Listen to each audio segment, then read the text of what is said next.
Good afternoon, and thank you for the great introduction, Charisma.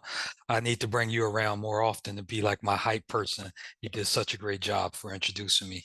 And thank you for the board for having me, and thank you for the chance to speak with you. As Charisma has said, I've been appraising real estate now for roughly 20 years, or going on 20 years exactly. I moved here in January 2005. I started my appraisal career in February of 2005 because I came up here with the intent of getting in the appraisal industry. Through my experience in the appraisal industry and what it took to become an appraiser, I didn't realize it at the time, but it was extremely challenging. So with all that said, I began the process of becoming an appraiser, and it's a long process, and we're going to highlight some of that today. But as of right now, I'm a licensed appraiser, certified general. I'm the principal of a firm named Rittenhouse Appraisals. We cover the Delaware Valley, and I'm a fully designated MAI appraiser through the Appraisal Institute, which is the highest credential in the appraisal industry. So I'm honored to speak with you all this afternoon, and I'm going to begin sharing my screen and kind of going through some stuff about the appraisal bias, the impact, the challenges, and some potential solutions, and potentially how you can handle some of the challenges that you may come across as well. I ask that that you hold all your questions to the end of my presentation, and I will go through them or put them in the chat, and we'll go through the questions at the end, question by question. But please, I look forward to answering your questions and discussing this with you. So please add your questions.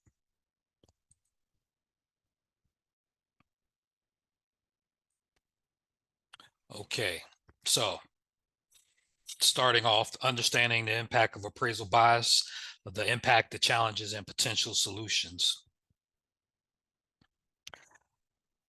I'm going to start with our objectives. One, we're going to go through, our first objective is to understand the market performance for Bucks County. I know a lot of you are familiar with Bucks County and what's going on, but I wanted to give a high level look at that because it does relate into the topics that we're going to speak on following. We're going to go into understanding appraisal bias and how do we get here. Then we're going to move over into seeing what has happened nationally with appraisal bias, as well as the local actions. And then we're going to follow it up with some recommendations.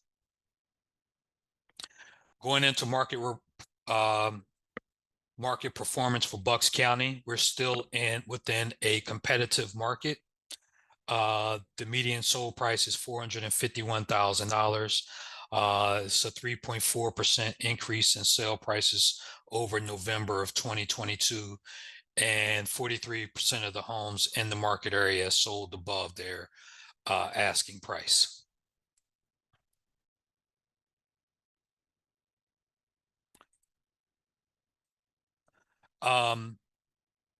Next, we're still in the 59% of all active listings are on the market for 45 days or less, and listings has on average 3.21 appointments before contract. So if overall, and as you can surmise, that we're in a pretty active and hot real estate market in Bucks County, even though interest rates have increased over the past year. Construction activity in Bucks County remains high. Listing times remains relatively, listing time frames are low. Sorry for the S, that should be low, not slow. Market activity exhibits strength. The Philadelphia market as a whole has historically outperformed the rest of the United States, as well as the Northeast has always remained stronger than the rest of the country. And we're going to see this trend continue as the Northeast is a microeconomic system that's kind of separate from the rest of the country. So that gives us the potential to remain strong. And while other areas of the country is cooling, the Philadelphia market and the Northeast market is kind of still buzzing along, um, which is a good thing. However, from when we get into affordable, we start talking affordable housing and diversity in housing, it becomes a challenge as well. Scenario one, interest rates may not drop because activity is still high. I know the Feds came out yesterday um, saying that they're going to hold rates steady and they're looking at 3 interest rates decreases in 2024. I use my measure of inflation for real estate based upon contractor activity. And of the contractors I don't know any of them that are slow right now. So there's still a run on materials at Lowe's and Home Depot and across the board. I think there's probably a good amount of pent up demand.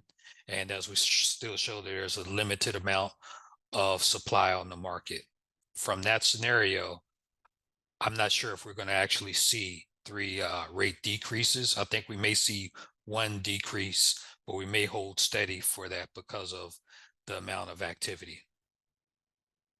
If interest rates do go down even 1 time, we're going to see the market kind of take off and see more activity even more, which could lead us back into more increases into the future, which we really don't want to see. All right, getting into the meat of our presentation is understanding appraisal bias, and we're going to start with talking about where appraisal bias or how appraisal industry formed. The appraisal industry started as an evolution out of the brokerage industry, and I'm sure a lot of you have heard, but back in the 1930s and 50s, a real estate broker was also equivalent to being a real estate appraiser as well. So they serve dual purposes as part of their as their role in selling real estate. And historically, the apprenticeship model kind of evolved out of the industry as under the development of value. And real estate was not an asset class or large of an investment as it is today. So 30 years ago, 50 years ago, 70 years ago, an apprenticeship model was status quo and it kind of fit the bill for real estate needs.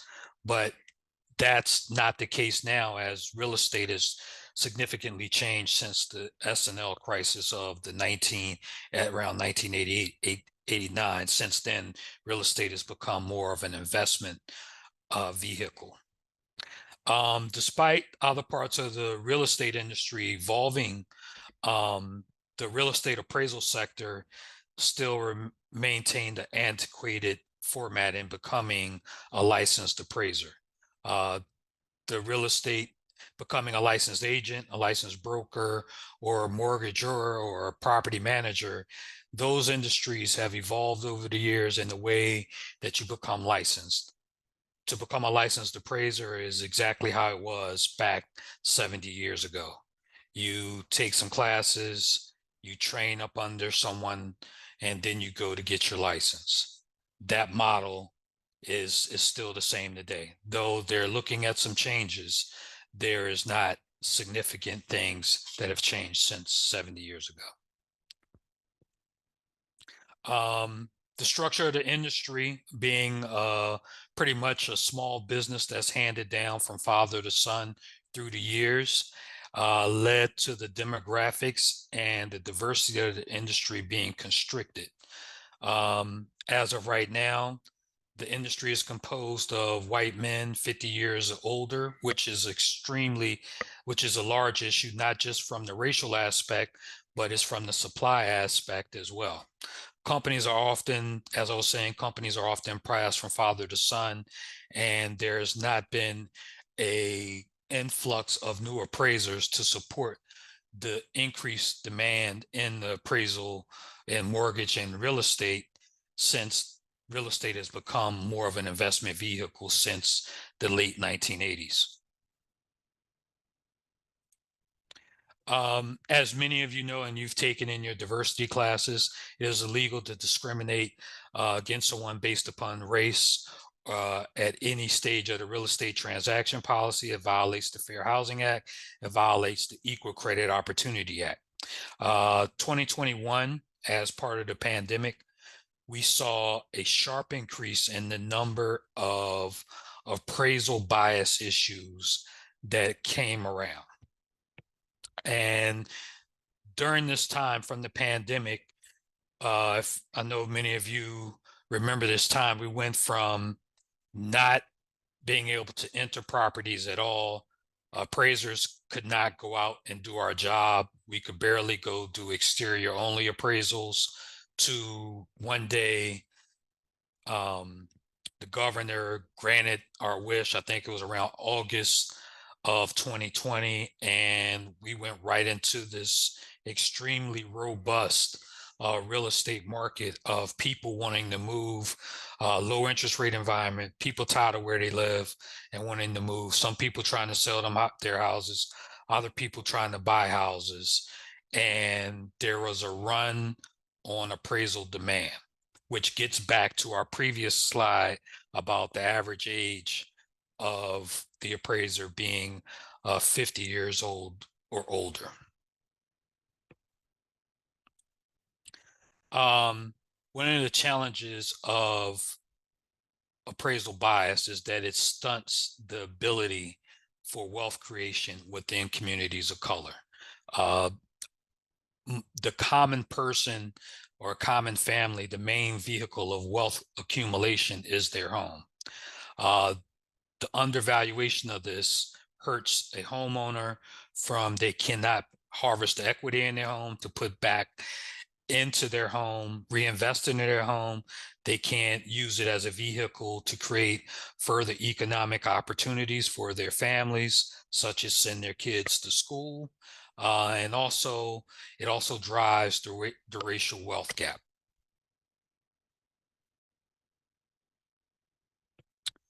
Okay, this is taken from the Brookings Institution report, and it shows the differences in average loss in home market value as compared with similar neighborhoods with similar amenities. Majority Black neighborhoods are valued at 23% less than those of our white counterparts, though the housing stock, education, and all the other quantifiable characteristics are similar. The Black neighborhoods are 23% less than our white counterparts, which is a $48,000 loss, average loss in home value, and a cumulative loss of 156 billion in cumulative losses. And that's economic activity that is not cycled through our local economy, our national economy, or regional economy. So that loss not only hurts our communities as just because people are not realizing the true value of their home, it's hurting the community because that's money that's not cycling through the economy and helping other create spin-off opportunities. From 2018 to 2020, at least 18,000, roughly 19,000 homes sold in PA were appraised below market value. Over that time, 1,700 were in Philadelphia, and much more common in majority minority neighborhoods. Through my experience, I've had my time to review some appraisals that came in significantly below market, and I would say that the primary challenge is that within the city of Philadelphia, within Bucks County, within Chester County, within Montgomery County, the supply of appraisers is just not enough to support the demand that's there for transactions. When you get inside of communities of color, there is almost no appraisers of color to support the neighborhoods of color within this region. And that is transcending across the country as well. In the Philadelphia metro, homes sold in neighborhoods that were nearly 5 times as likely as those sold in white neighborhoods to be lowballed by at least 2%. Homes in majority Latino neighborhoods were 8 times as likely to be severely underappraised. I think that the difference there is with the Latino neighborhoods as compared to the Black neighborhoods, you're also dealing with not only a racial issue, but potentially a language issue there too, which could also hamper or shortchange, or the communication challenges could lead to a lower value as well. I'm going to play, this is something that appeared on 6 ABC late last year. I actually participated and supported them in this, and I wanted to just kind of put this out there for everyone to kind of get an idea of some of the instances of lowball appraisals. Market is always subject to fluctuations, but some sellers say the lower values attached to their homes have nothing to do with the market. Instead, they say it is all about race. Action News race and culture reporter Taronda Thomas is here to explain. And to put it bluntly, Taronda, those homeowners say they've been lowballed. That's exactly what they say, Jim. Offered a much lower price. In many cases, the value of their home could very well be affected by their race, they think. We met one local couple who thinks that is exactly what happened to them. We love coming home. It just puts a big smile on your face. But that smile fades when Corey and Janine Ricks remember this almost wasn't home. We almost didn't get it. That's because as the couple was buying their current home in Newcastle, Delaware, they were selling their old home in Darby, Delaware County. We all felt really good until they ended up appraising us about $40,000 less than the asking price. It was a shock. An experience more common for Black and brown families whose houses are appraised for less. About 20%, 25% difference. From 2018 to 2020, at least 18,992 of the homes sold across Pennsylvania were underappraised. If we zoom into Philadelphia, at least 1,700 homes sold during that same time were underappraised. And those underappraisals are more likely for people of color. In Philadelphia, homes sold in mostly Black neighborhoods are 1.5 times more likely to be underappraised. In Latino and Hispanic neighborhoods, that number jumps to nearly 2.5 times more likely. Reality for the homeowners featured in the new streaming special, Our America Lowballed. I'm being treated this way. The Ricks updated their home over the years. Then they worked with a realtor to look at comparable homes in the area. And that's how we came up with our price, $124,900. The appraiser's value? Just over $80,000. Even the buyer's realtor felt like the appraisal was just completely... It felt like it was unfair as well. The Ricks, who were home during the appraisal, wonder if the appraiser was biased. There's the bias there because someone has learned something negative that they have internalized against the group, and they're projecting that outward. 94% of appraisers in Pennsylvania are white. Across the Philadelphia, Camden, Wilmington metro area, 88% of appraisers are white. It's an issue the Urban League is trying to address, encouraging more people of color to become appraisers. A very different situation having someone who might be the same race and ethnicity as a person who is trying to sell their house. 2 years after getting a lowball appraisal on their house, It didn't go anywhere. the Ricks are renting it out after the buyer backed out of the sale. Not being able to build off of the equity that a home is supposed to provide. A bad experience in trying to sell their old home, making them even more grateful for their new home. We fought for this place here. Helpful.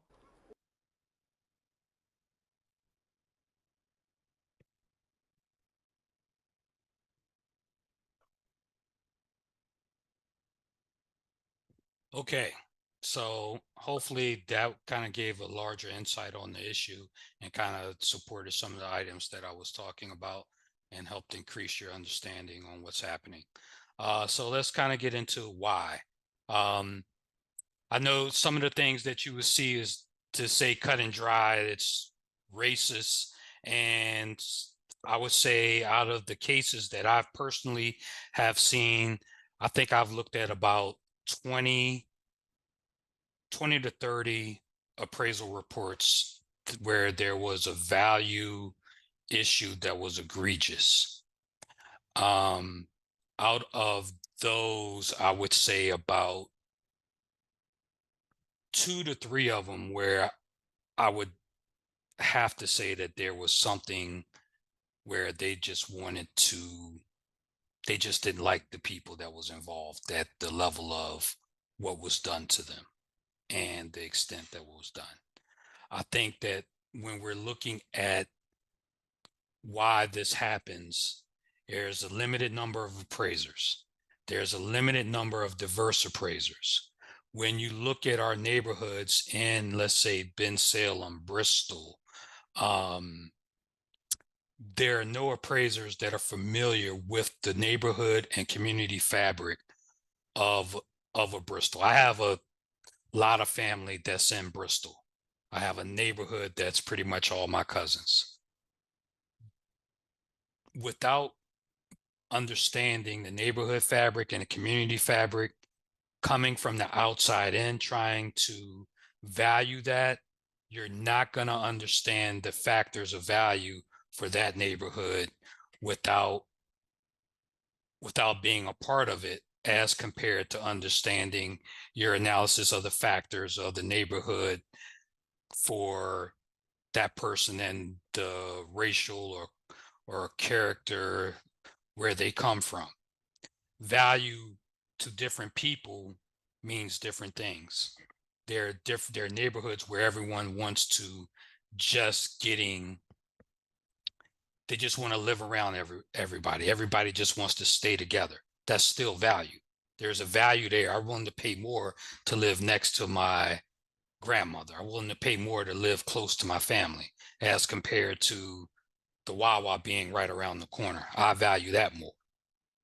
We have different things that we take as important. The Wawa being close by may not be a value important thing to another community as it is to others, or access to interstates. All these things, value is derived differently based upon our own individual community needs and wants. And without a diverse appraisers, we can't, these items are missed more, which is one of the primary reasons that we see undervalued properties within communities of color, because the person that's coming in doesn't understand that specific community fabric that makes it exist.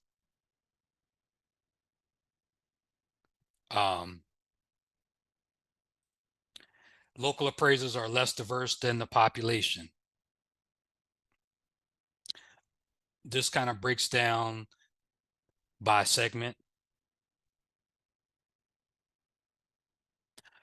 Back to what I was saying, unfamiliar with the texture and context of majority and minority neighborhoods happens consciously and unconsciously. I think there are some things that where you what the factors that affect value and affect demand are missed. Also, if you don't understand the neighborhood, you can miss the things that go on in the neighborhood that are driving value, and also how you look for comps in the valuation of the property.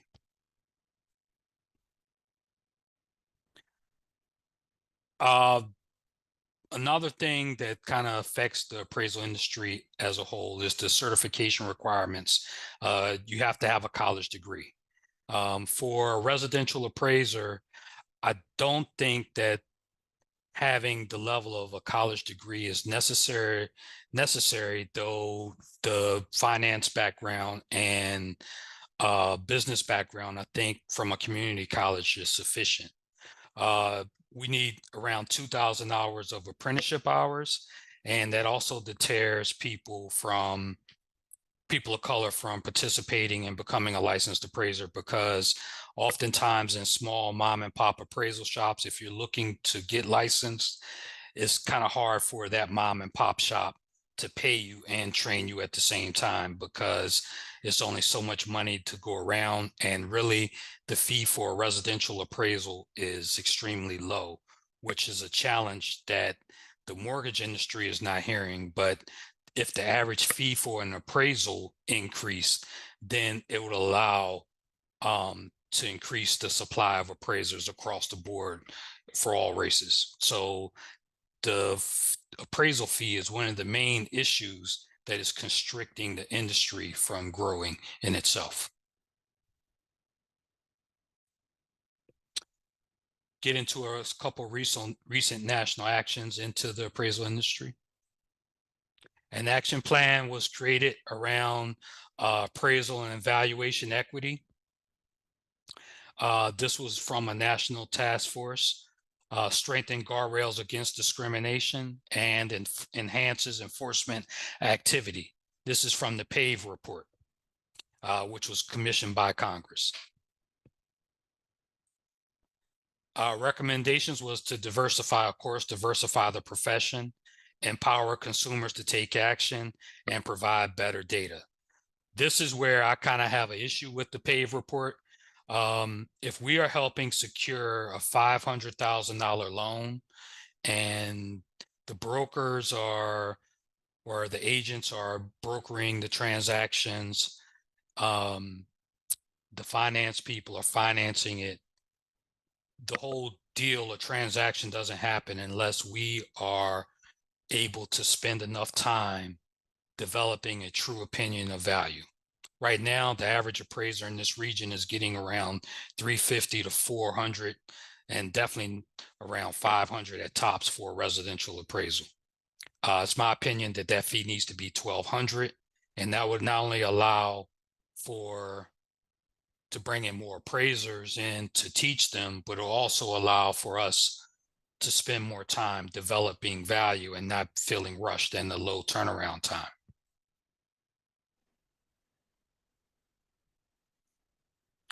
Approved changes to the Appraisal Institute is the practical applications of real estate appraisal program, which we call AI PIREA.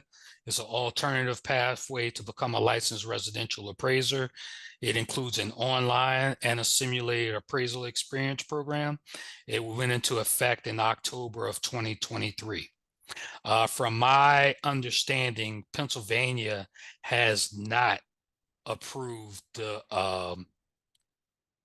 PAVE or the PIREA training program, but I do hear that it will get approved. But as of right now, it is not approved in Pennsylvania, which is kind of constricting us and getting more appraisers through the pipeline. The Appraisal Qualification Board approved changes to the real property criteria value, and also added more training, continuing education, and all valuation and bias and fair housing laws will be effective in the 2026 round of licensing. Recent local actions, Philadelphia, the city of Philadelphia dealing with the appraisal bias. They formed a task force, kind of the same issues that was brought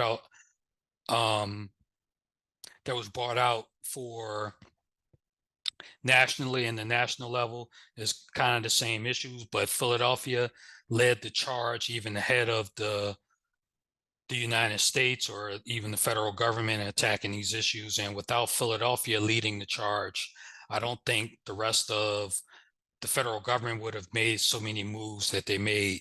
But we identified the main things: lack of diversity, insufficient education on fair housing, and lack of transparency in the appraisal industry.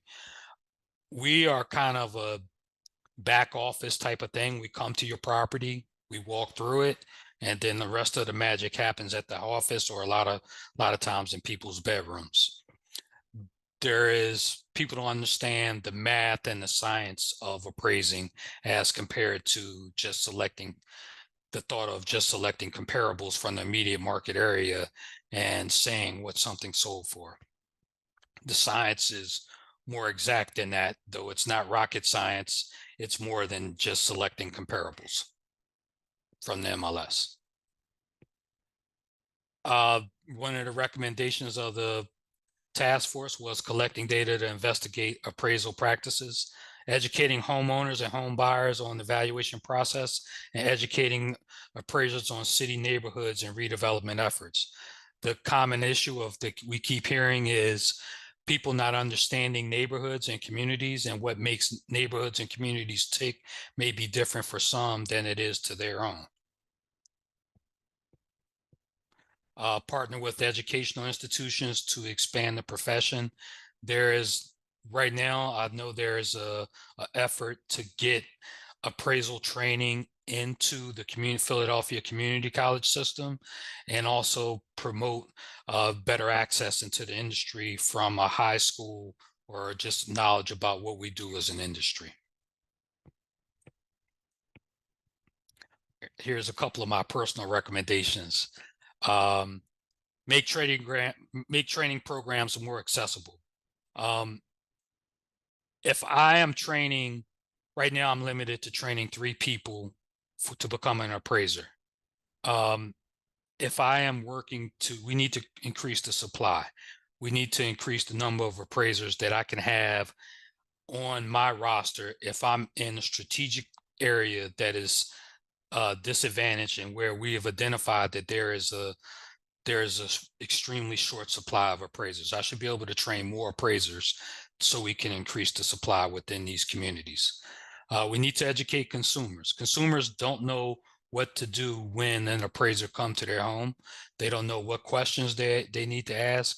And also they don't understand how to review an appraisal to to attack exactly what is missed or potentially missed in their neighborhood.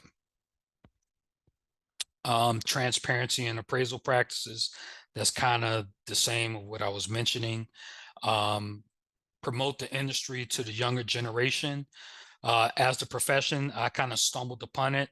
This profession is not in the forefront as is becoming a real estate agent or broker or realtor, or a mortgage lender, or even a property manager, or anyone, or contractor. We're kind of the unknown area of the industry. I think that one of the main things that I like to do is try to educate realtors on how to spot appraisal bias, how to advocate for their clients, how to fight against an appraiser, how to attack an appraisal report in the correct methodology.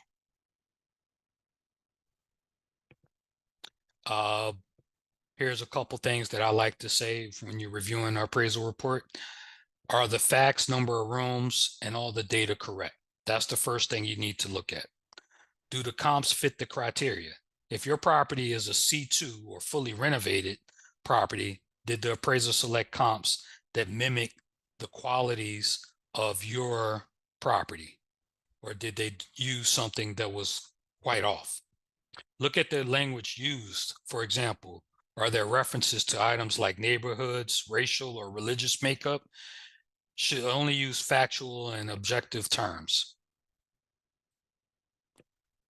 You can report the appraisal discrimination to the Department of Housing and Urban Development, appraisal complaint national hotline, state offices, and the local fair housing organization.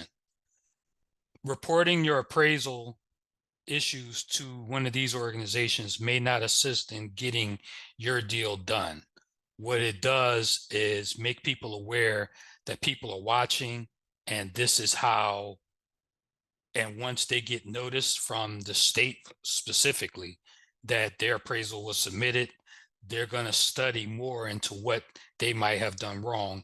And maybe they were aware of something they did, maybe they weren't aware. I tend to believe that most people are making unconscious decisions that may lead to bias as compared to conscious decisions. But once the state sends notice, it puts the appraiser on notice that they may need to look at things differently as well. To fight your specific appraisal for your deal, that's a battle that you have to do with the mortgage company to get it done, and the appraiser, and get them to see the issues that are incorrect. I'm going to move into questions. We're right at the 12:40 mark, and I think that's right where we had planned to get to the questions and kind of move into other discussions around this topic here.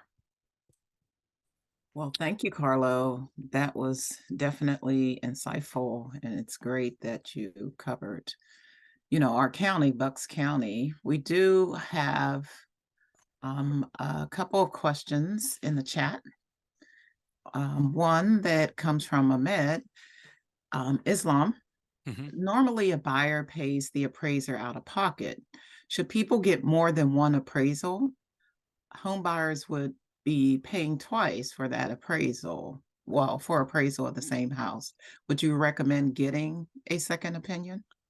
I feel like that as an appraiser, I think that the strategy in which you go about listing your home for sale and the strategy about when you're going to buy a home, we are not just part of the home buying process. We're part of letting you know the true value of your property. So before you, I think always being equipped with an appraisal before you maybe list your home or whatever you do, sell it, you should always have an appraisal. I think that having something that represents your position is always good. When an appraiser comes out for a mortgage transaction, our client is not the homeowner or the home buyer.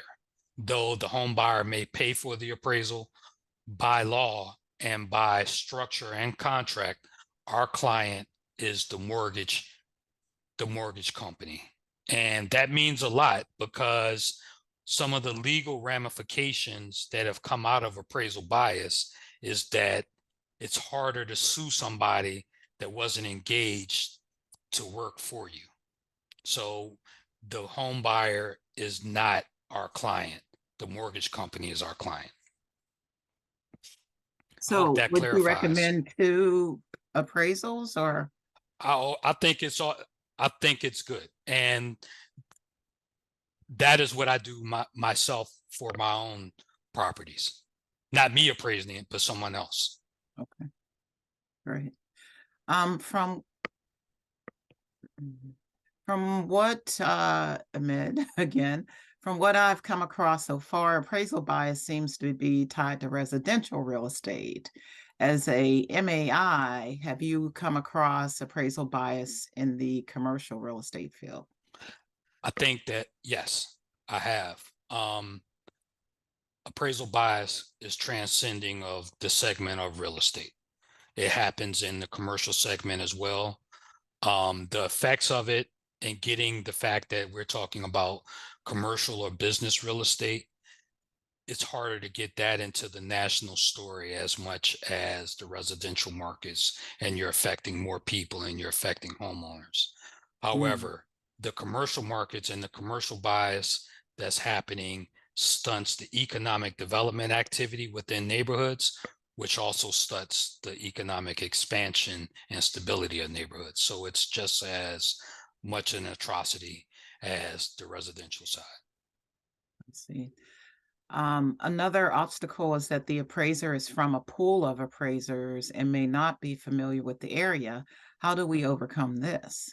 It's the supply of appraisers. And if I was to say that's one primary issue that's leading to these challenges of appraisal bias, is appraisers coming from areas into neighborhoods that they have no clue about, never really been into that market, don't understand the real estate market, don't understand how demand works there, and they go in and try to appraise.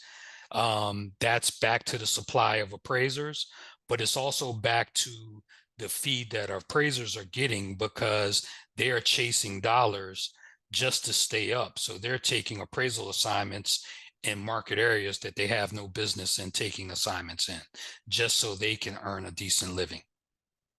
Thank you. Susan says, we recently had a appraiser come to our listing in Philadelphia who behaved a lot more like an inspector than an appraiser. He was interested in specific issues with ceiling tiles and door frames, for example, rather than taking measurements and other data that I have usually seen appraisers do. Is this something we can fight? The method of doing the inspection and the method that he observes and takes his data, I think that's going to be hard to challenge. The quality, condition, and how that ranks to other properties is definitely one of the measures that we use as appraisers. But on the flip side, there's this gray area between appraisers and inspectors that's been pretty much generated by HUD as part of the FHA process. They're trying to get us to do stuff that's more on the inspector side to get a FHA appraisal done, which that kind of clouds the process too. So exactly what a person does in the inspection is kind of hard to say that it's incorrect. Thank you.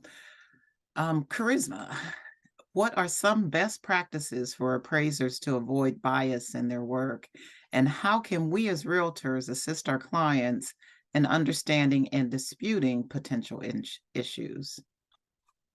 One, as appraisers, as realtors and you're professional realtors, and your goal is to get the transaction to take a buyer from wanting the house to the closing table. Your goal is to take the seller from listing the house to the closing table. That's a hand-holding process to get the transaction done. I think that when in the state of the market that we're in now and the challenges that have been experienced, that I think that it would behoove realtors to do more hand-holding and be more active in the transactional process and part of the appraisal process, which means actually meeting the appraiser at the property, walking through the property with the appraiser, giving the appraiser your market data, your market transactions that support the acquisition or sale of the property, and how, as a listing agent, a listing realtor, how you came up with the pricing and how the market supported that pricing and why a buyer was willing to pay that price as well. So I think in this market and under these circumstances and conditions, the autopilot, not to offend anybody, but the autopilot realtor stuff is kind of going out the window, and it's more of a hand-holding, step-by-step building block process to walk it through to get it to the table. Thank you. Drew says, does the lender allow the two appraisals to be ordered by the buyers? No, the lender is not going to do that unless there is egregious issues by one appraiser and identified by the appraiser. From Paula Croak, what advocacy efforts are underway to address appraisal bias on a systematic level?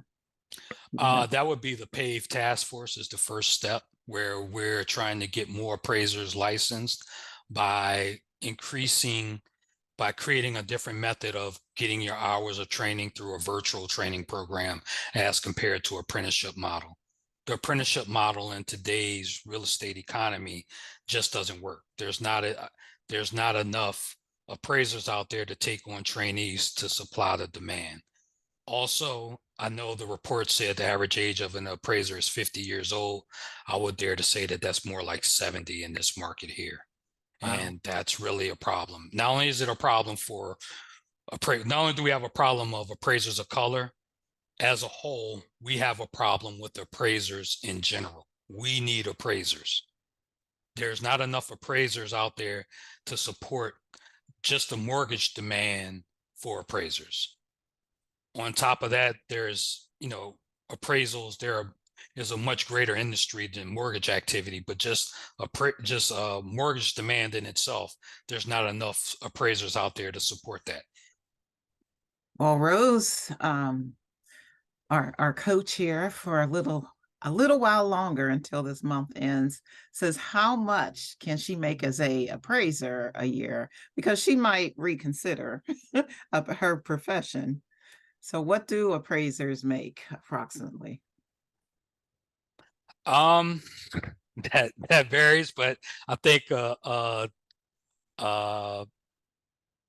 think you can make somewhere from, let's say, 75,000 to somewhere up in the six figures, good into the six figures, depending on what your lane and the mortgage business is only one part of it, but there is if you master the residential mortgage appraisal process and good in your neighborhood, and the realtors know you and the mortgage companies in that area know you, it's easy to get a nice six-figure. It's a great profession for a lot of young kids, and we need to let them know. Cool. And from Dave Hudson, that would be Super Dave. And Whoa. Dave will be taking the reins for NARAB's local Philadelphia chapter come January. Super Dave, my man.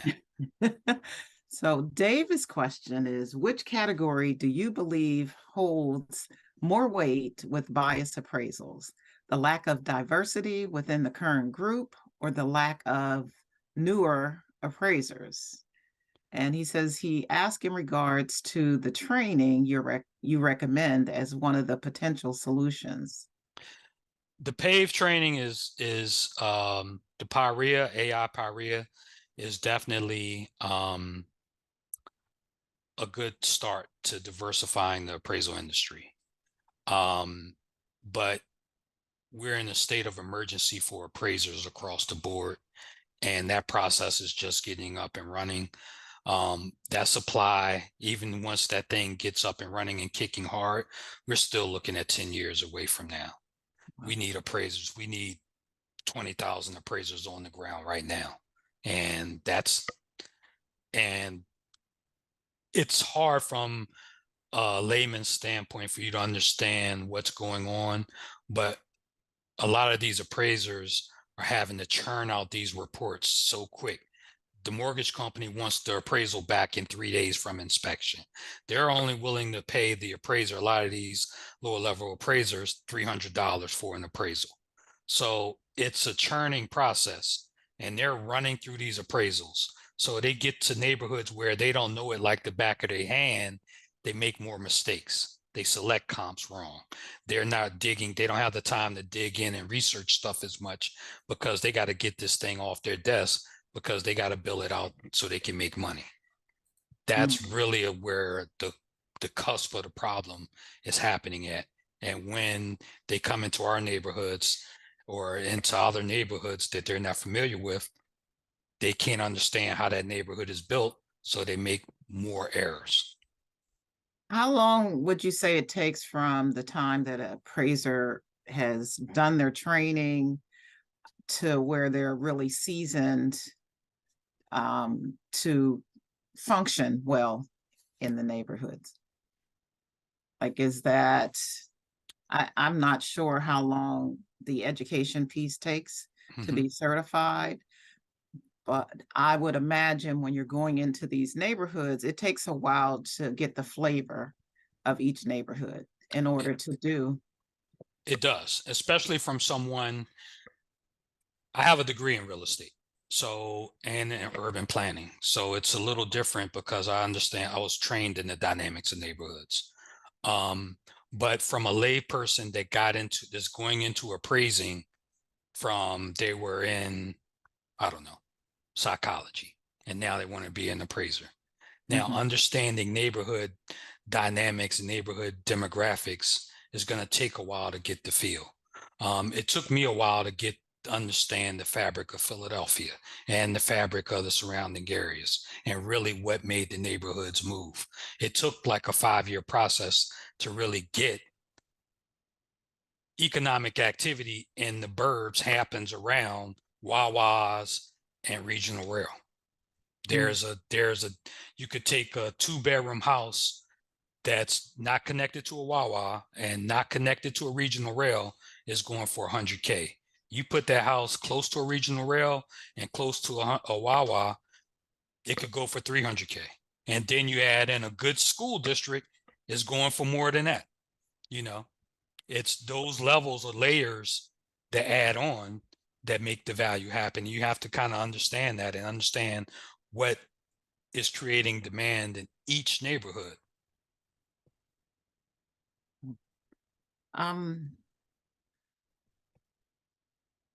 Can you, as far as appraisal methodology, can the appraisal methodology itself contribute to biases?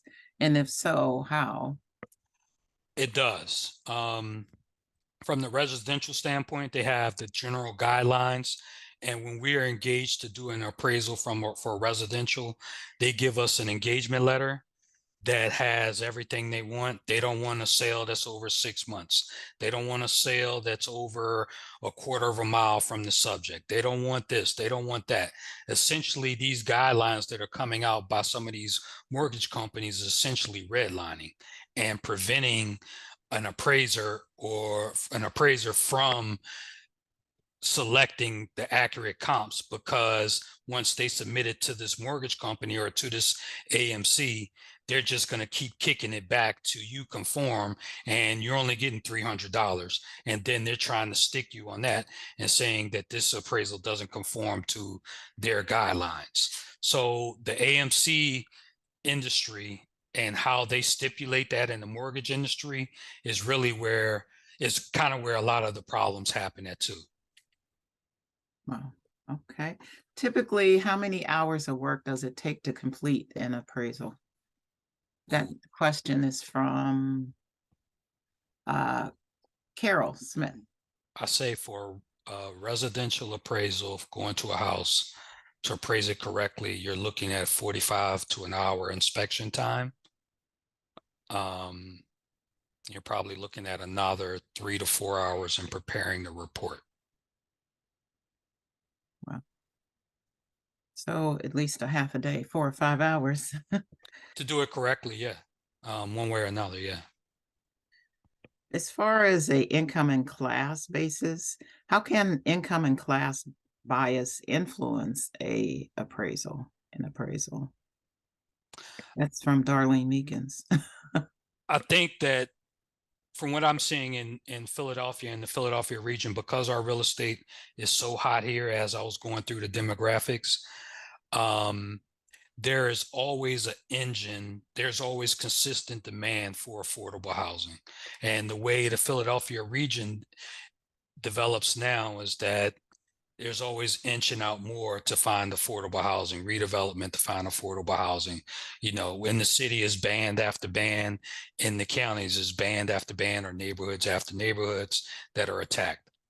So what happens is you can go into an area that may not have been stabilized 2 years ago, or may show instances of being unstabilized, but now it's the area where everyone is trying to move to because it's the most affordable and the most connected that fits within their budget.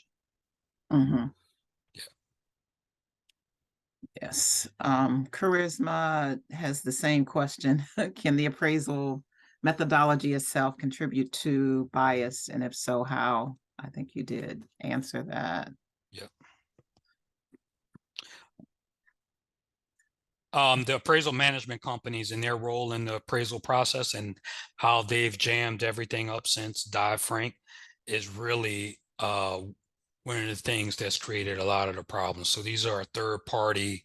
There has to be separation between the mortgage company and the loan officer and the appraiser. So they created these AMCs, and these AMCs, let me give it to you a clean cut way. I'm sorry. Let me give it to everybody a clean cut way. Before the crisis in 2008 or 2009, an appraiser was making $600 for each house they were doing. Okay. You do 3-4 houses a week, you're making good money, right? Professional service or whatever. When they created this Dodd-Frank thing, when Dodd-Frank created there has to be separation between the loan officer and the appraiser. And what they did was allow these mortgage companies to create appraisal management companies that stipulated the guidelines for their appraisal process or appraisals. But then the fee for the appraisal management company came out of the appraiser's pocket. So today they're making $300-400 per appraisal, when prior to 2008, they were making $600 for that same assignment. So so if your money got cut in half, just like everybody in here, you know what happens. Yeah, if your salary got cut in half overnight, you see what problems that will come, just as trying to run a household. you see what will happen. Yeah, 50% of your salary is pretty significant. One more question as far as gender goes. Are there disparities in appraisals based on the gender of the homeowner? Have you come across anything like that? As I said during the presentation, I'm not sure if I can relate anything directly to race or gender. I've seen a few where I was like, all right, this is just totally, you just wasn't trying to do the right thing, period. You know, sometimes you see some stuff off on comps and you're like, all right, you know, he may have missed some things. And then I've seen a couple where it was off, but I can't really point it to gender, a lot of this to gender or race. Yeah. Well, thank you. I don't think there are any other questions. Do we have any other questions? I see Scott Geller on the line. I wanted to Yeah. at least say hello to him as a fellow appraiser, and he's also in Bristol. So I wanted to at least speak and say hello to him because it's good to see other appraisers online and participating in this.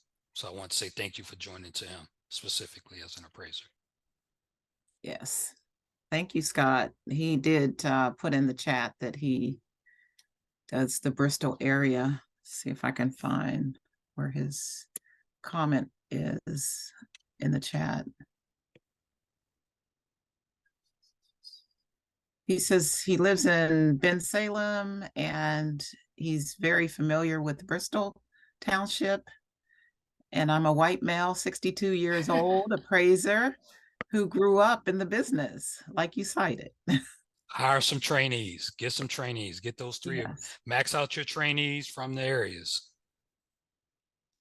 I hear that that's one of the biggest challenges is just getting in those hours with the actual appraiser to become an appraiser. But we have rows that may consider. Okay, I went from North Jersey to Delaware to Allentown trying to find someone to take me on. And I finally got on at a bank in Delaware. So it's not an easy thing for anybody. Right, that's true. Let me just check one more time. We have a lot of thank yous, excellent presentation. Thank you, Carlo. I see Carlo has put his information into the chat for those who would like to grab it. You may want to do that. And I think, thank you. I'm a resource for everyone in this room and so just if you want to discuss an appraisal, you want to discuss a property, feel free to call or free to email me. It doesn't necessarily have to be an assignment, but I at least would talk to you about it and we can have a conversation on it. I want to, assist anybody in making sure that they get their transactions completed. Great. Well, thank you so much. We definitely appreciate you coming to our holiday celebration and enlightening us with this knowledge concerning understanding appraisal bias.